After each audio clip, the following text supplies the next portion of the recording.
a cabo por medio de la proteína llamada bomba sodio-potasio. Y aquí va a estar como una clave muy importante. Cuando el sodio se mueva, va a crear un gradiente. Y entonces esto va a hacer que el cloro lo siga como de una forma pasiva. Entonces el agua también va a entrar, pero esta va a entrar por ósmosis, es decir, va a seguir al sodio. Entonces, como en pequeño resumen, a donde vaya el sodio, lo va a seguir el agua. Es como cuando sigues a tu mejor amigo en el receso a comprar algo de comer. A donde vaya tu mejor amigo, vas a ir tú. Aquí es a donde vaya el sodio, pues va el agua. Y pues algo muy interesante va a ser que, pues, ay, perdón, cuando pues el colon también va a poder secretar potasio. Y este es importante hablando como clínicamente porque, por ejemplo, en las diarreas, potasio se puede perder. Entonces, este proceso no va a ser como fijo. El colon va a poder regular cuánto absorbe dependiendo de tres cosas importantes: la velocidad del tránsito intestinal, el estado de la mucosa y los factores hormonales. Entonces, el intestino grueso no está hecho para digerir, como ya lo mencionamos, sino para recuperar esta agua, mantener el equilibrio del cuerpo y formar heces. Y todo este proceso va a depender principalmente del movimiento del sodio. Por eso, cuando pues este mecanismo falla, es cuando aparecen problemas como la diarrea, la deshidratación o otras patologías de las cuales pues nos van a hablar un poquito más adelante. Bueno, ahora yo les voy a hablar sobre la microbiota intestinal. Primero, es importante entender qué es esta microbiota intestinal. La microbiota intestinal pues va a ser básicamente el conjunto de microorganismos que viven dentro de nuestro intestino, principalmente en el colon. El intestino grueso va a contener billones de bacterias que viven en una relación simbiótica con nuestro organismo. ¿Esto qué significa? Esto significa que pues ambos se van a beneficiar, tanto las bacterias van a obtener nutrientes y el cuerpo va a recibir beneficios metabólicos y de protección. Todas estas bacterias van a participar en muchas funciones fisiológicas importantes. Y que es lo siguiente que les voy a explicar. Siguiente, por favor, Estrellita. Bueno, ahora sí, la microbiota intestinal y sus funciones. Una de las funciones principales de la microbiota va a ser la fermentación de residuos alimentarios. Al cono van a llegar estos residuos de alimentos que no fueron digeridos en el intestino delgado, principalmente fibra y algunos carbohidratos que no se absorbieron. Las bacterias lo que van a hacer va a ser fermentar estos residuos y van a producir ácidos grasos de cadena corta y gases como hidrógeno, dióxido de carbono y metano. Estos ácidos grasos de cadena corta van a ser muy importantes porque nos van a servir como fuente de energía para las células del colon y también nos van a ayudar a mantener sana la mucosa intestinal. Otra función importante es la producción de vitaminas. Las bacterias pueden sintetizar algunas vitaminas esenciales como la vitamina K, la biotina, el ácido fólico y también algunas otras del complejo B. Y la vitamina K aquí es especialmente importante porque va a participar en el proceso de coagulación sanguínea. La microbiota también tiene otra función que es de protección contra microorganismos patógenos. ¿Por qué va a ocurrir esto? Pues porque las bacterias normales del intestino van a competir por nutrientes, van a ocupar espacio en la mucosa intestinal y van a producir sustancias que van a inhibir bacterias dañinas. Gracias a esto, pues se va a evitar que microorganismos patógenos colonicen nuestro intestino y pues nos causen alguna infección. Y además la microbiota intestinal también participa en la estimulación del sistema inmunológico. ¿Cómo? Pues va a ayudar a estimular el sistema inmunitario intestinal, va a mantener la integridad de la mucosa y favoreciendo la maduración del sistema inmune. Y todo esto pues nos sirve para defender nuestro organismo contra infecciones gastrointestinales. Antes de que pases a la siguiente diapositiva, esto de la microbiota intestinal y las funciones que les comento a su compañera, pues en realidad ha pasado más de ser pues como un tema que tenemos que ver forzosamente, así como justo las funciones que hace, sino a convertirse en un eje clave para entender muchas enfermedades crónicas hoy en día.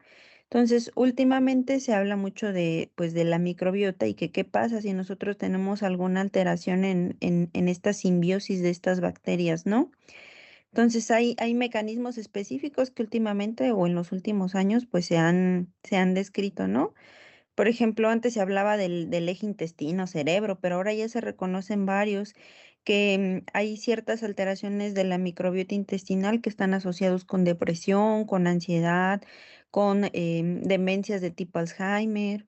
También hay ejes de intestino-hígado que también nos habla de que cualquier alteración de esta microbiota también está asociado con enfermedad hepática, sobre todo a hígado graso, también inclusive intestino, corazón, también algunos metabolitos producidos ahí en el intestino grueso también está asociado a que haya un aumento de la aterosclerosis. Entonces, a veces ya no es como que solo importa que tanto qué bacterias hay, sino prácticamente pues qué producen estas, ¿no? Por ejemplo, los ácidos grasos de cadena corta que comentaba su compañera, pues se han descubierto que tienen propiedades antiinflamatorias, que mejoran la resistencia a la insulina. También hay sustancias que están asociadas a un incremento de riesgo cardiovascular, que los ácidos biliares también tienen ciertas funciones en la regulación metabólica de la glucosa, de las grasas, ¿no? Entonces, antes era como de que la disbiosis pues era el resultado de alguna enfermedad. Ahora podemos saber que la causa inicial puede ser la causa inicial en diabetes, en obesidad, en intestino irritable, ¿no? Entonces, ahora hay muchas terapias que se están dirigiendo, por ejemplo, para la microbiota intestinal, ¿no? Ya no nada más probióticos, sino hay algunos probióticos de nuevas generaciones, inclusive hay algunos posbióticos. Ahora ven la dieta como un elemento clave para tratar ciertas enfermedades y entonces se ha ido como poco a poco habiendo que esto, pues a pesar de que ya veíamos como de cierta manera su relevancia, pues ahora ya vemos todavía más, ¿no? Inclusive también hay ciertas sustancias producidas en la microbiota intestinal que están asociados a modular enfermedades inmunológicas como artritis reumatoide, como lupus, ¿no? O que influyen en ciertas terapias que van dirigidas contra estas enfermedades. Entonces, estas ideas, pues nuevas, pues que se han tenido de la microbiota o estos descubrimientos, pues cambian el paradigma, ¿no? Ahora vemos que hay mucha interacción sistémica en el intestino y que nos ayuda a modificar ciertas enfermedades. Entonces, para que lo vean que no solo es como que ciertas funciones, sino que en los últimos pues años, ¿no? Se ha visto como que tienen un montón de otras funciones y que seguramente en el futuro nosotros veremos algunas terapias que irán dirigidas pues a la microbiota intestinal, ¿no? Bueno, ahora sí ya síguele, doctora.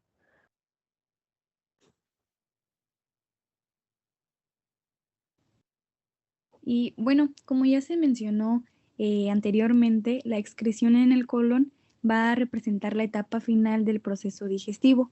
Aquí, pues el organismo ya no está absorbiendo nutrientes, sino pues eliminando todo aquello que no se pudo aprovechar. Este proceso no es solo eliminar por eliminar, en realidad pues esto es clave para mantener el equilibrio interno del cuerpo, evitando que se acumulen sustancias de desecho.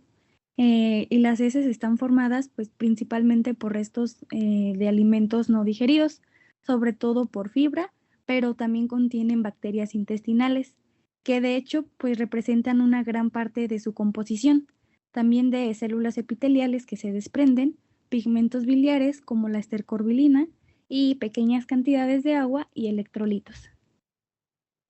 Siguiente, por favor. Bueno, ahora, para que estas heces se formen, el colon realiza varias funciones importantes al mismo tiempo. Primero, se va a resorber el agua y electrolitos, principalmente el sodio y el cloro, y lo que hace que el contenido intestinal pase de ser líquido a una consistencia pues más sólida. Al mismo tiempo, la microbiota intestinal va a fermentar los residuos que quedan, produciendo así pues gases como el dióxido de carbono, hidrógeno y metano. También hay secreciones de moco que esto va a provocar, bueno, va a facilitar el paso del contenido y va a proteger la mucosa intestinal. Y todo esto va a permitir que el quimo se compacte progresivamente hasta transformarse en heces. Y algo, algo interesante es que en cualquier alteración en este equilibrio puede provocar ya sea diarrea o estreñimiento. Siguiente, por favor.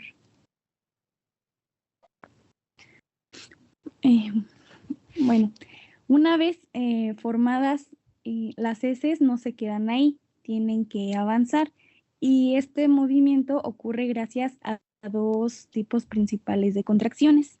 Los movimientos en masa, que son contracciones fuertes que empujan grandes porciones del contenido a lo largo del colon, y las contracciones australes, que estas van a permitir la mezcla y un avance más lento y controlado. Y gracias a estos mecanismos, las heces se desplazan hacia el colon sigmoide y finalmente pues llegan al recto. Y estos movimientos suelen activarse después de comer como parte del reflejo gastrocolónico.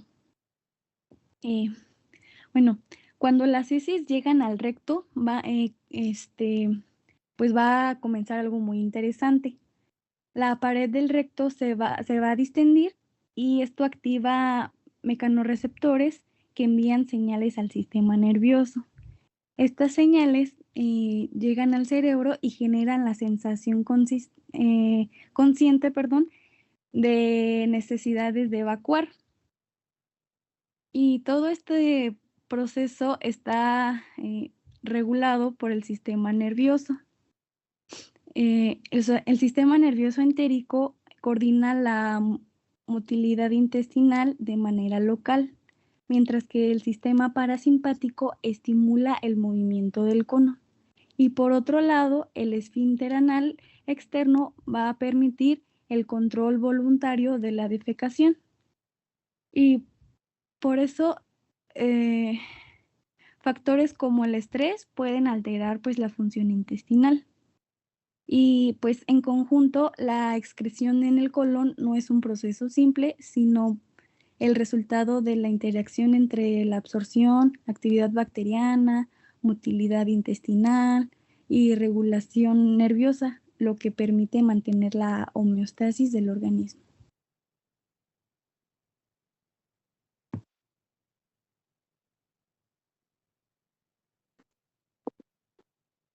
Bueno, ahora vamos a pasar a lo que es la motilidad del intestino grueso. Empezando esta parte primero, haciendo la aclaración que en general todo el sistema digestivo está gobernado por el sistema nervioso entérico, el cual pues es un sistema muy complejo que se encarga específicamente de todos los movimientos relacionados con la digestión. En el intestino grueso, además del sistema nervioso entérico, se va a ver implicadas las células intersticiales de Cajal.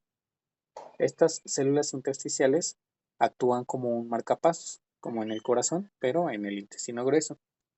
Y como cualquier marcapasos, va a enviar ondas eléctricas para marcarle al intestino cuándo y cómo se debe de mover. Hay diferentes tipos de células intersticiales de Cajal.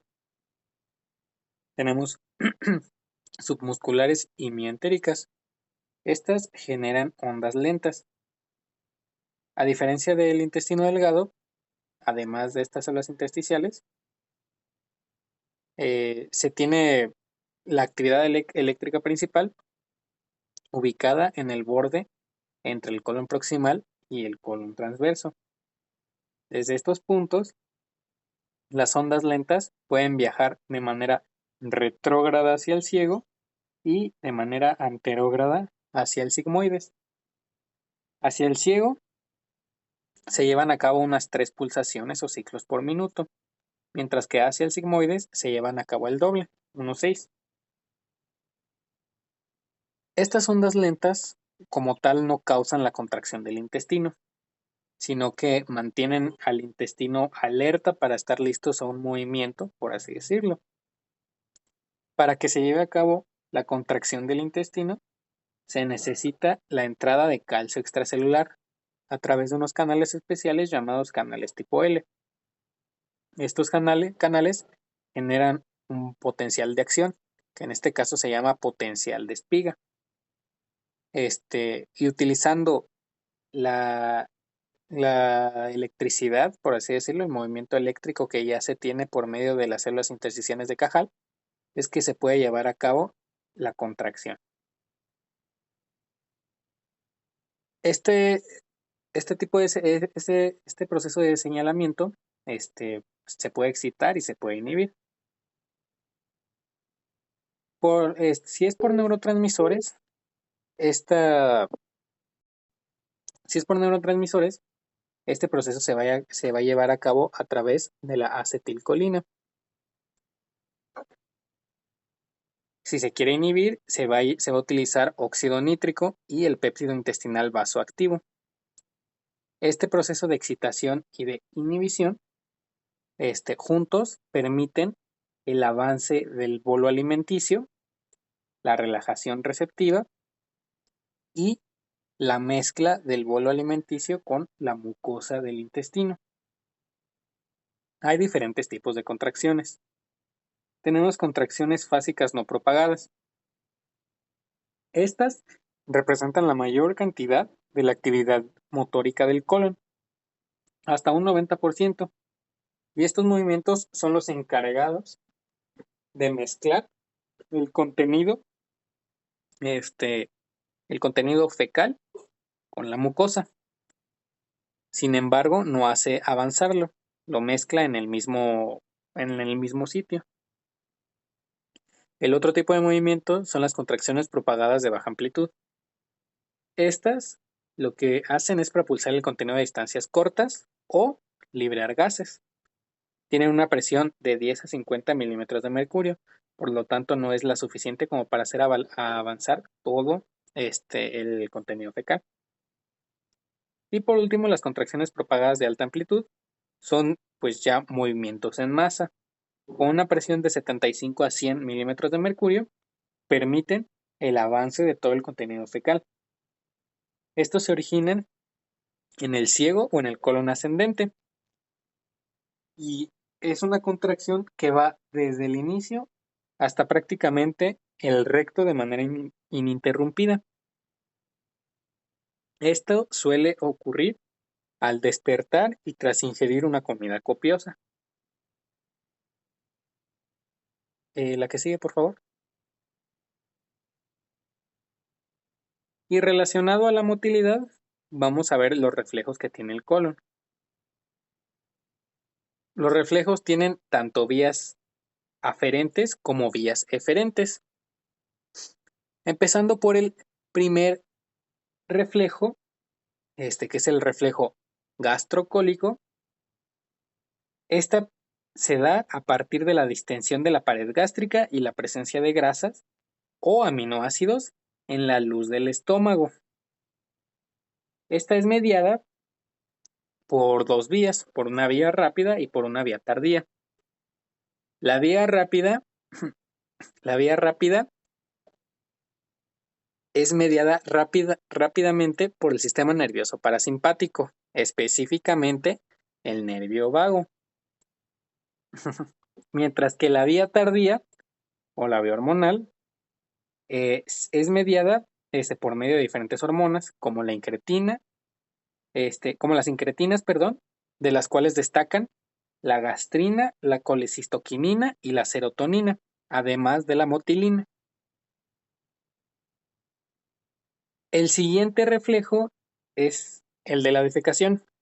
En este no me voy a adentrar tanto porque mucho después abarcamos todo el proceso de defecación.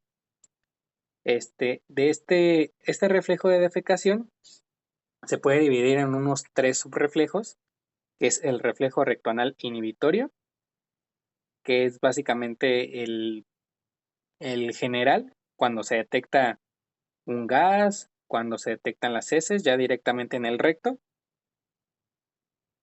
Tenemos el reflejo defecatorio parasimpático, el cual induce las contracciones peristálticas necesarias pues, para llevar a cabo pues, el proceso de defecación. Y por último tenemos el reflejo somático voluntario. Este solo ocurre cuando el primer reflejo, el reflejo rectonal inhibitorio, ocurre cuando estamos en un ambiente no socialmente aceptable. O sea que pues, nos queremos echar un gas y hay mucha gente. Utilizamos este reflejo que es voluntario. Este reflejo se lleva a cabo por medio del nervio pudendo y permite la contracción del músculo puborectal y del esfínter anal externo, evitando pues, la liberación de estos gases y la liberación de heces si se lleva, si es necesario. Además de estos reflejos, que son los reflejos naturales del colon, tenemos reflejos patológicos. El primero es el reflejo cólico-cólico. Esto se debe a una distensión severa de un segmento del colon, lo que va a inducir la relajación de los segmentos restantes. Básicamente, si una parte específica del colon está demasiado inflamada, el resto del colon, por reflejo, se va a relajar. Y el otro es el reflejo peritoneo-intestinal. Este reflejo se lleva a cabo en presencia de irritación del peritoneo. Por ejemplo, una apendicitis o una peritonitis. Esta irritación hiperactiva las vías simpáticas esplácnicas, inhibiendo los receptores colinérgicos del sistema nervioso entérico y resultando en un hilio paralítico. Un hilio paralítico es básicamente la completa parálisis de la motilidad intestinal, que fue lo que vimos anteriormente. La que sigue.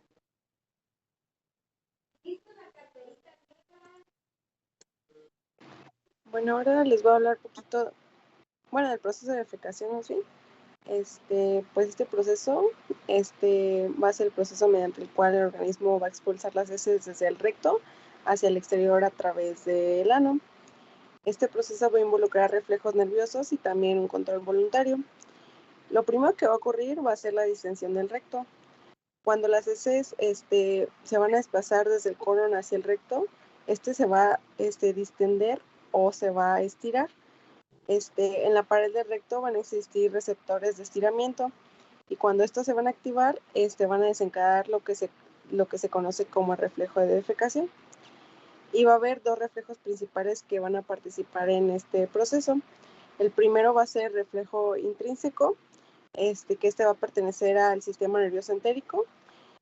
Y este reflejo va a ocurrir dentro de la pared intestinal y va a producir la contracción del recto y al mismo tiempo una relajación parcial del esfínter anal interno. Sin embargo, es como débil. Y el segundo reflejo es el reflejo parasimpático y va a ser mucho más fuerte. En este caso, pues la señal se va a transmitir hacia la médula espinal sacra y va a regresar a los nervios pélvicos y esto nos va a provocar pues unas contracciones más intensas del recto y una relajación más marcada del esfínter anal interno. Y esto lo que va a ocasionar es que aumentemos el deseo de defecar. El esfínter anal interno va a estar formado por músculo liso y no va a ser voluntario. Y durante el reflejo de defecación, ahí le puedes cambiar a la siguiente, por favor.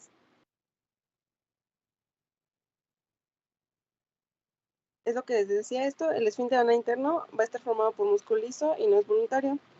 Y durante el reflejo de defecación, este esfínter se va a relajar automáticamente y va a permitir que las heces se desplacen ahora sí hacia el canal anal. Y ya finalmente, la defecación también tiene un control voluntario. El esfínter anal externo va a estar formado por músculo esquelético, por lo que podemos controlarlo de manera consciente.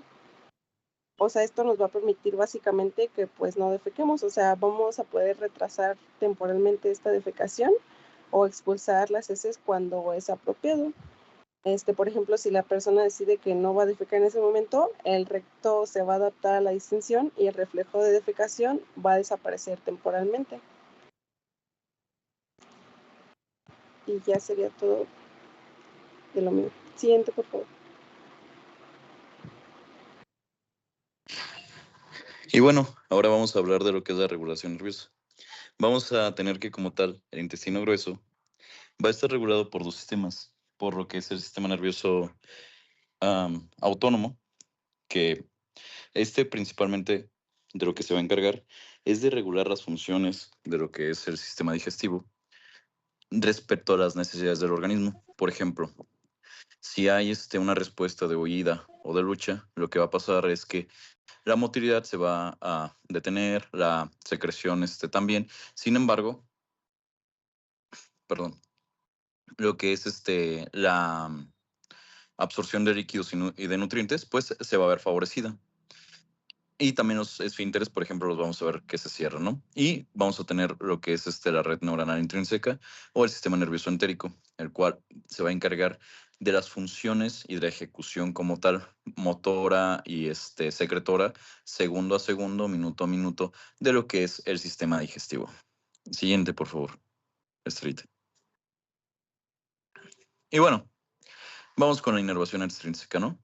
Principalmente, por ejemplo, el tono parasimpático, como ya comentó mi compañero, pues va a ser dado por vías vagales, las cuales principalmente se van a encargar de lo que es la inervación del colon derecho y del transverso.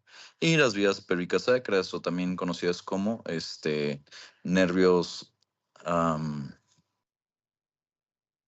esplánicos pélvicos, que van a ser las raíces de S2 y S4. Y bueno, entonces, ¿qué va a pasar aquí? Bueno, vamos a tener un efecto procinético y secretagogo. ¿A qué se refiere esto? Bueno, vamos a tener que aquí se va a liberar lo que es acetilcolina. La acetilcolina a través de estas vías va a ser captada por las neuronas entéricas, las cuales van a favorecer la despolarización y también la estimulación y contracción de las células de músculo liso. Y en el tono simpático, bueno, y esto, pues como tal, lo que va a favorecer es que haya una mayor motilidad y pues una mayor secreción de enzimas o moléculas. Y bueno, por ejemplo, con el tono simpático vamos a tener que van a ser eferencias esplánicas y ganglios mesentéricos, sobre todo se le conoce como núcleos de los núcleos mesentéricos superiores e inferiores. ¿Y qué va a pasar? Bueno, aquí lo que vamos a tener es que principalmente es el freno del sistema digestivo, el cual va a producirse por lo que es la secreción de noradrenalina, la cual va a ser captada por algunos receptores, como son los alfa-2 adrenérgicos. Estos como tal, lo que van a hacer es que se van a igual situar en lo que es la neurona entérica, pero van a inhibir la secreción de acetilcolina, con lo cual entonces las funciones de esta pues se van a ver reducidas. Siguiente estrellita, por favor. Y bueno, vamos ahora con la inervación intrínseca, ¿no? Vamos a tener primero el plexo entérico, o también conocido como de Auerbach, el cual se va a encontrar en las capas circular y longitudinal de el sistema digestivo. ¿Y de qué se va a encargar? Bueno, principalmente de lo que se va a encargar es de la peristalsis y de las contracciones segmentarias, lo cual esto va a favorecer pues el movimiento del bolo. Y el plexo submucoso, o también conocido como de Meissner. Y su ubicación como tal va a estar en la capa submucosa, como lo dice su nombre. Y va a regular la secreción granular, la absorción hidroelectrólitica y el tono vasomotor local. Siguiente estrellita, por favor. Y bueno, entonces, ahora como tal, que ya sabemos la inervación, vamos a ver algunos, en algunos casos, que en la clínica, por ejemplo, generan justamente algunos problemas respecto a lo que es, principalmente el control endocrino y nervioso. Y bueno, vamos a tener que, por ejemplo, en uno de los más comunes, que es el síndrome de intestino irritable, es como tal, un trastorno en el cual hay una desregulación de la serotonina, ¿ok? La cual va a generar una hiperagesia visceral. ¿Cómo lo va a generar? Bueno, a pesar de que normalmente la serotonina siempre la vamos a relacionar con, por ejemplo, lo que es el cerebro, el sistema nervioso central, debemos saber que hasta el 95% de la serotonina total la vamos a encontrar en el sistema nervioso, en el sistema digestivo. Y bueno, entonces, lo que va a pasar aquí es que hay una desregulación en su captación debido a que algunos transportadores que se le llaman SERP no la van a captar de manera adecuada, con lo cual entonces esta se acumulará en el espacio presináptico y será captada por otros receptores, los cuales son 5-HT3 y 5-HT4. Esto a su vez va a generar lo que son unas contracciones en el músculo erizo que serán, por así decirlo, un poco desreguladas y no estarán, no serán simétricas. Entonces puede ser que una esté eh, anterior, o perdón, una esté proximal y la otra esté distal al mismo tiempo, cuando, pues como ya sabemos, no debería de ser así, sino que debería de dar lugar a que hacia lo que es proximal, pues haya una contracción para que el bolo se pueda mover y hacia distal haya una relajación. Entonces, esto puede dar lugar.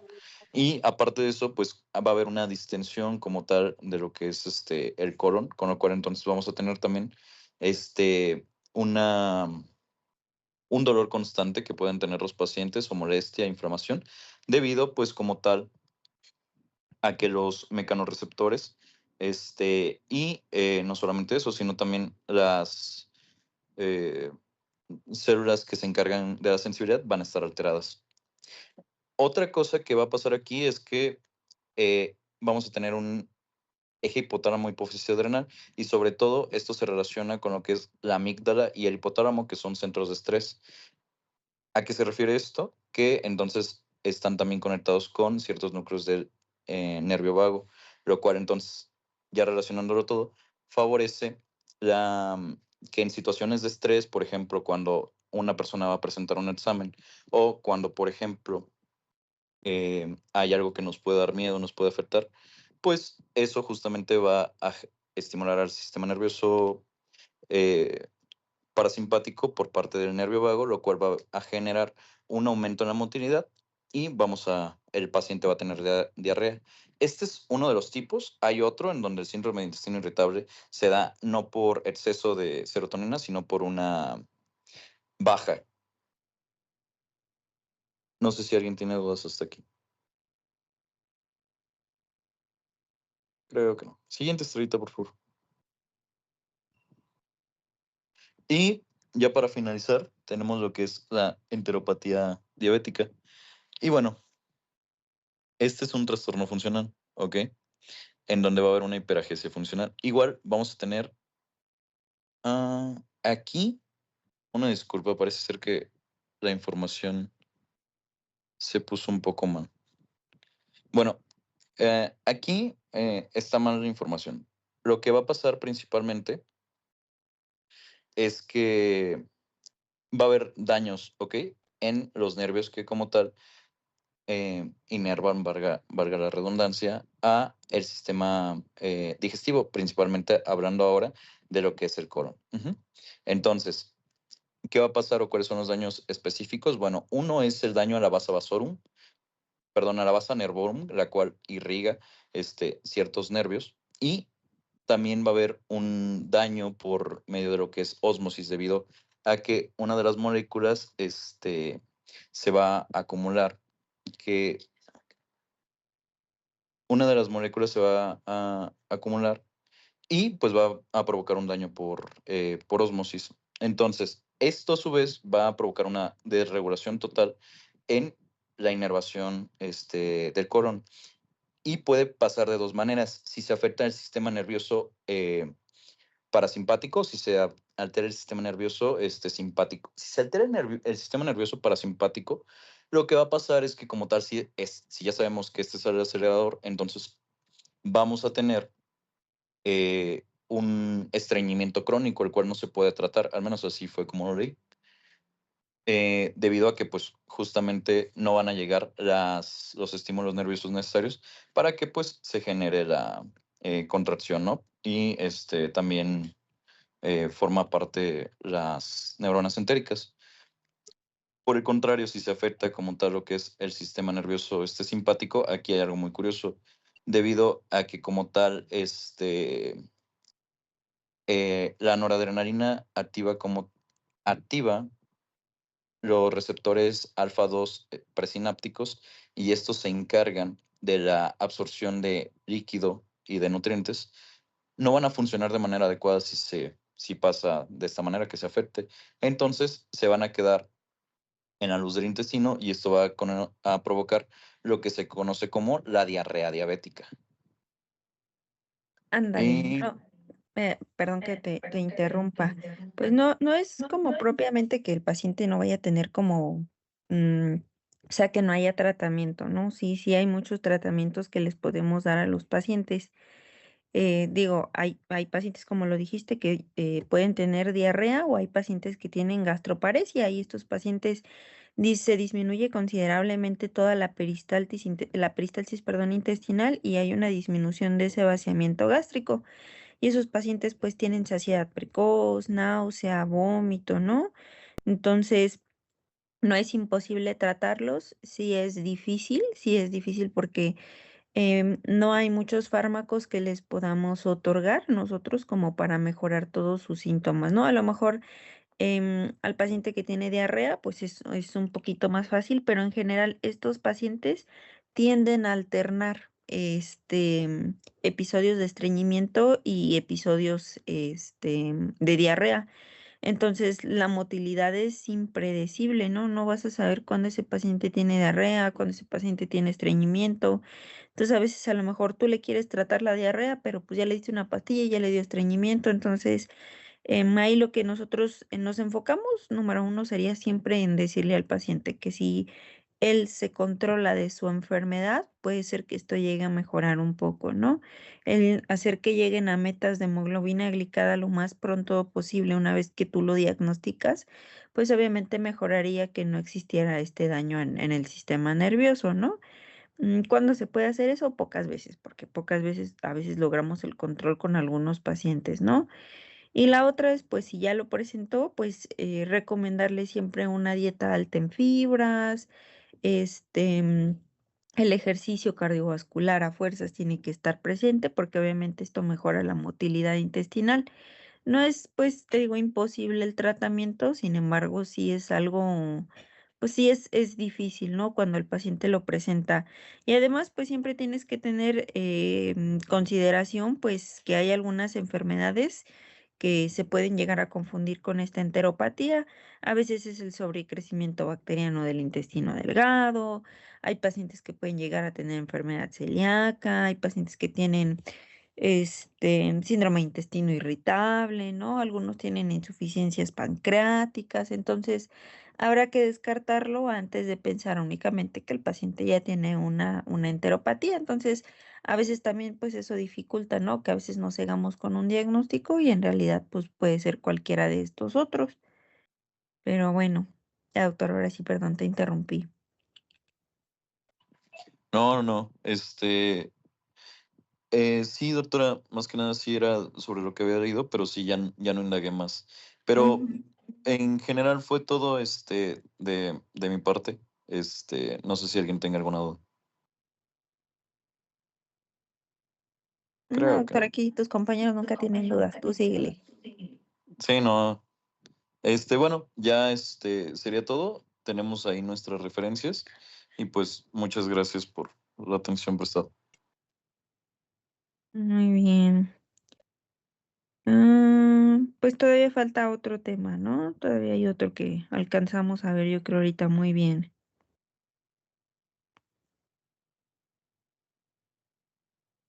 El de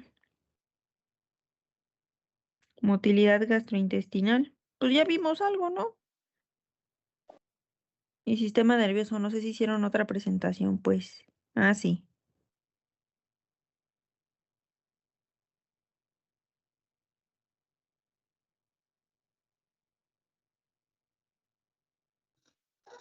Bueno, pues nosotros seguimos siendo el mismo equipo. Como ya lo mencionó la doctora, el tema que vamos a dar es motilidad gastrointestinal y sistema nervioso, que bueno, pues la verdad es casi lo mismo, entonces pues yo espero no tardarnos mucho. El equipo, pues el equipo 3 y ahí están los integrantes.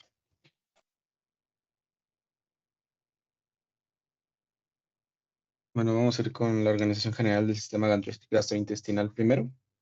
Siguiente, por favor. Bueno, tenemos esta división que tiene en este caso, podemos ver una imagen a la izquierda. Yendo de adentro hacia afuera, tenemos primero lo que es la mucosa, que se encarga de la absorción y secreción. Esta parte o apartado está justamente en contacto directo con el contenido luminal y relacionado con la defensa inmunológica. Ahora, cabe aclarar que la mucosa justamente también tiene una capa muscular, diría que delgada, entre comillas, que se encarga de movimientos locales de la mucosa. Seguido está justamente la submucosa, y es aquí donde ya mencionó mi compañera anteriormente, que también se va a tratar después, pero es en esta submucosa donde justamente está el plexo submucoso de Meissner. La función de esta submucosa, pues básicamente es que es mayormente tejido conectivo denso, contiene vasos linfáticos y sanguíneos, algunas glándulas, y regula la secreción, absorción y flujo sanguíneo local. Ahora, después está la capa muscular, que esta capa muscular se divide en dos, que es la capa bueno, que es el músculo circular y el músculo longitudinal. Si vemos la imagen, el músculo longitudinal justamente es como si las fibras salieran como en 3D hacia ustedes, así están como dispuestas, por eso se llama longitudinal, y el músculo circular rodea lo que es el contenido, por así decirlo. Entonces, esa es como que la diferencia entre esos dos, y justamente es entre estas capas o entre estos músculos que está el plexo mientérico o de Auerbach. La función principal pues es la motilidad, y lo más externo está la capa serosa. Esta capa pues, es tejido conectivo, mayormente conformada por el mesenterio. Su función pues, es básicamente recubrir órganos y la fijación de los mismos. Proporciona soporte y disminución de la fricción. Siguiente, por favor.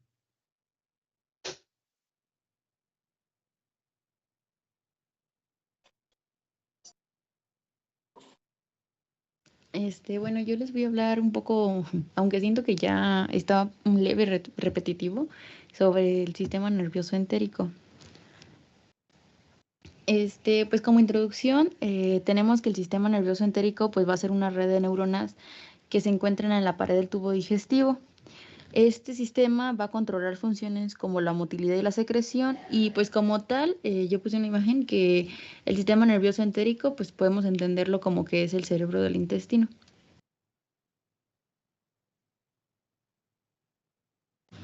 Siguiente.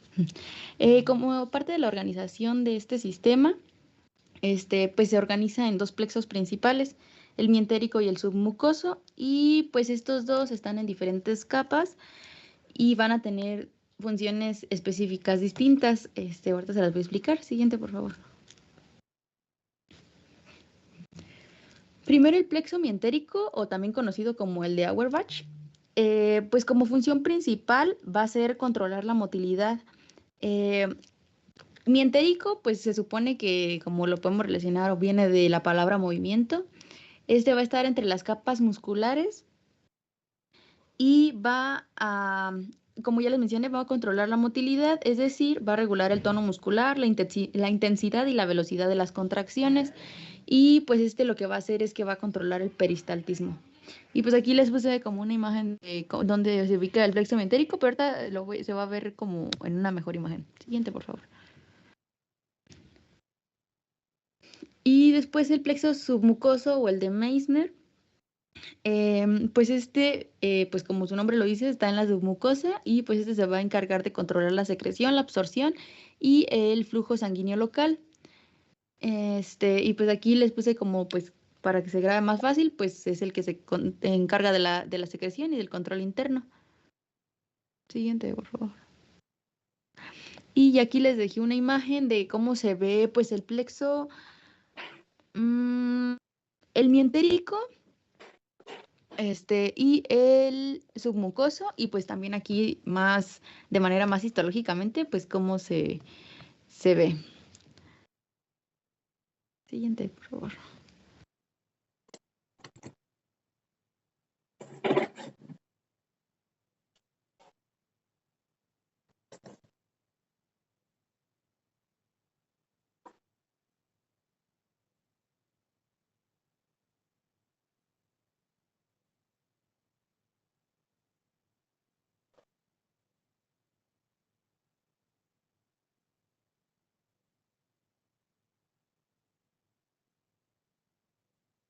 Se trabó, ¿verdad, doctora? No, le toca a una compañera.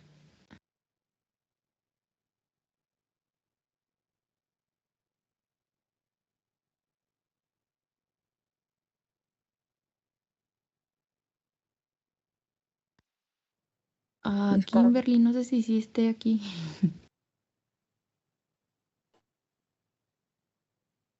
Pues ahora que no se ponen de acuerdo ustedes.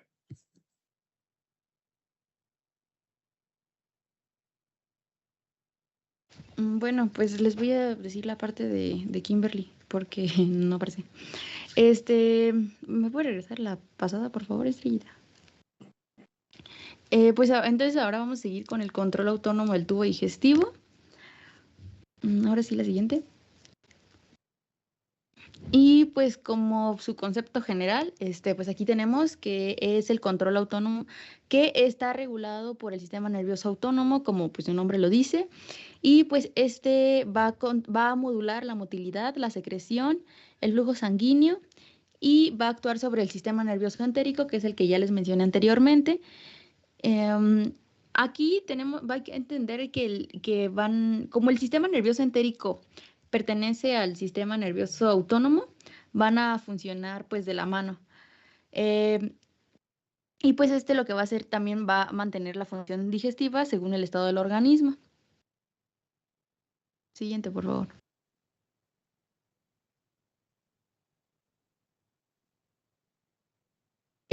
Aquí, también esta imagen se las había puesto ya anteriormente, de uno de los nervios que va a actuar dentro de esto, y pues ya se sabe que el nervio vago es, pues su nombre lo dice así, porque pues es como el que inerva distintos órganos, y pues dentro de las funciones que va a cumplir este nervio en esta parte, va a ser que va a inervar el esófago y el colon hasta el colon proximal, perdón, y lo que va a hacer es que va a controlar la motilidad gástrica, la secreción gástrica, y va a participar en sus reflejos, que son conocidos como los vagovagales, perdón.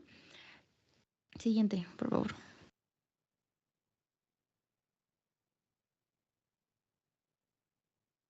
Después, los nervios pélvicos, pues sus funciones de estos nervios van a ser que van a inervar el colon distal y recto y van a estimular la motilidad colónica y el reflejo de defecación. Ahorita les voy a hablar más adelante sobre también una parte de los reflejos. Creo que no está como tan repetido con la exposición pasada, pero pues es un complemento. Siguiente, por favor.